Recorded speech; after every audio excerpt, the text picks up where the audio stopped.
Dear students, today we were doing the concept of nitric acid, and as we all know that nitric acid is an oxidizing agent. It oxidizes the other element and get reduced itself. So in the course of the reaction during the lecture, we face a problem that how we can balance such a long reaction in easy way. So here I am sharing a video through which we can help us out in the balancing of the reaction. I take an example of a reaction, that is sulfur react with nitric acid, and it will give sulfuric acid plus nitrogen dioxide, and the remaining will be water. How we can balance this reaction? The step number one is just write sulfur arrow and the H2SO4, यानी कि reaction of sulfur only. The oxidation state here is 0 and the oxidation state here is plus 6. You can calculate the oxidation state by this method. H2SO4, hydrogen we know that plus 1 multiplied 2, that is plus 2, X minus 2 multiply 4, which is equal to 0, and when we solve this, X will be plus 6. This is the basics of class 11th only, right? Here we have 8 sulfur atoms, and here we have only 1 sulfur atom. So the very first task is to multiply this with 8, and if we multiply the right hand side with 8, then the oxidation state will become 48, from 0 to 48, 8 6 are 48, and then we write HNO3. HNO3 is converting into NO2. The oxidation state here is plus 5 and the oxidation here is plus 1, that is decrease by 1, here it was increase by 1. So to balance the electron count, we need to multiply this equation by 1 and we need to multiply this equation by 48.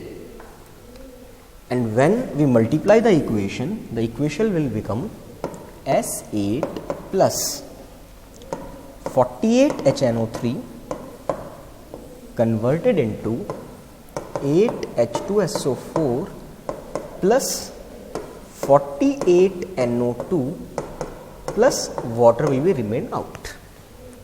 Now I am writing this equation again and we will solve the second step. Just see on the next page.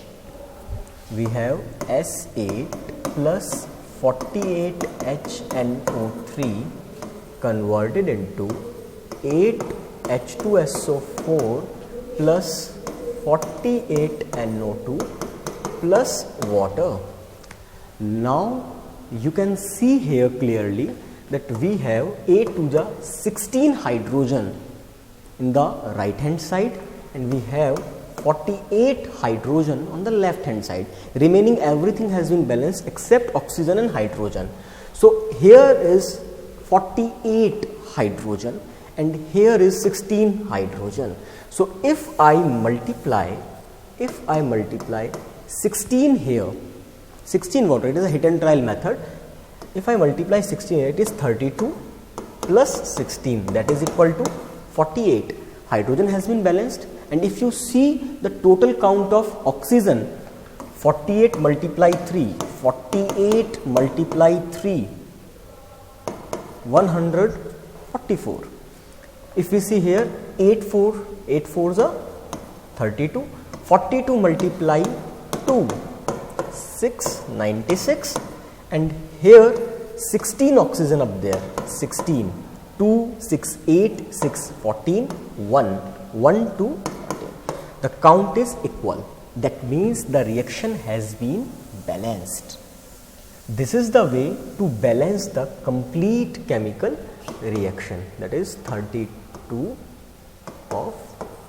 16 water molecules. This is the way to balance the chemical equation. Let's take one more example to clarify your doubts. We have carbon, we treat it with HNO3. It will give CO2 plus your NO2 plus your water.